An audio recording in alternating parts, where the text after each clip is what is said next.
Ang paghahanda ng tamang feed formulation para sa baboy ay napakahalaga para sa kanilang kalusugan, paglaki at produksyon. Para sa mga nag-aalaga ng baboy, ang tamang feed formulation ay napakahalaga. Pero, ano nga ba ang mga pangunahing sangkap para makuha ang pinakamainam na resulta? Una, kailangan nating isaalang-alang ang mga pangunahing nutrisyon. Ang protina ay isa sa mga pangunahing sangkap dahil ito ang nagbibigay ng lakas at tumutulong sa paglaki ng mga baboy. Pangalawa, ang carbohydrates ay nagbibigay ng enerhiya na kailangan nila sa araw-araw. Kasama rin sa formulation ng mga bitamina at mineral. Mahalaga ang mga ito upang mapanatili ang kalusugan ng mga baboy at maiwasan ang mga sakit. Ang mga bitamina tulad ng A, D, at E ay may mahalagang papel sa kanilang development. Huwag kalimutan ang fiber. Ang fiber ay tumutulong sa digestion at nakatutulong sa tamang pagtakbo ng kanilang sistema. Sa paggawa ng feed formulation, isaalang-alang ang edad, timbang at layunin ng baboy.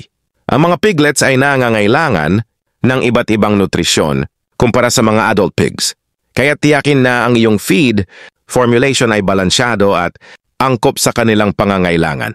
Ang tamang nutrisyon ay susi sa masaganang ani at malusog na baboy. Narito ang ilang mga halimbawa ng feed formulation para sa iba't ibang yugto ng paglaki ng baboy. Starter feed para sa mga bagong silang nabiik. Layunin, magbigay ng mataas na enerhiya at protina para sa mabilis na paglaki at pagunlad ng immune system. Mga karaniwang sangkap, corn, pangunahing pinagkukunan ng enerhiya. Soybean meal, mataas sa protina. Fish meal, mayaman sa omega-3 fatty acids.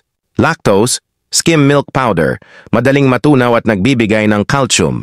Premix, naglalaman ng mga bitamina, mineral, at antibiotics. Coccidiostat, para sa pag-iwas sa coccidiosis. 2. Grower feed, para sa mga tumutubong baboy. Layunin, patuloy na suportahan ang mabilis na paglaki at pag-unlad ng mga tisyu. Mga karaniwang sangkap, corn, pangunahing pinagkukunan ng enerhiya. Soybean meal, pangunahing pinagkukunan ng protina. Copra meal, isa pang mahusay na pinagkukunan ng protina. Rice bran, mayaman sa B vitamins. Premix, naglalaman ng mga bitamina, mineral, at antibiotics. 3. Finisher feed, para sa mga papalit na baboy. Layunin, ihanda ang mga baboy para sa pagpatay sa pamamagitan ng pagtaas ng taba at karne. Mga karaniwang sangkap, corn, pangunahing pinagkukunan ng enerhiya. Soybean meal, pangunahing pinagkukunan ng protina. Copra meal, isa pang mahusay na pinagkukunan ng protina. Rice bran, mayaman sa B vitamins. Premix, naglalaman ng mga bitamina, mineral, at antibiotics. Salamat sa panonood. Huwag kalimutang mag-subscribe sa aming channel para sa higit pang mga impormasyon.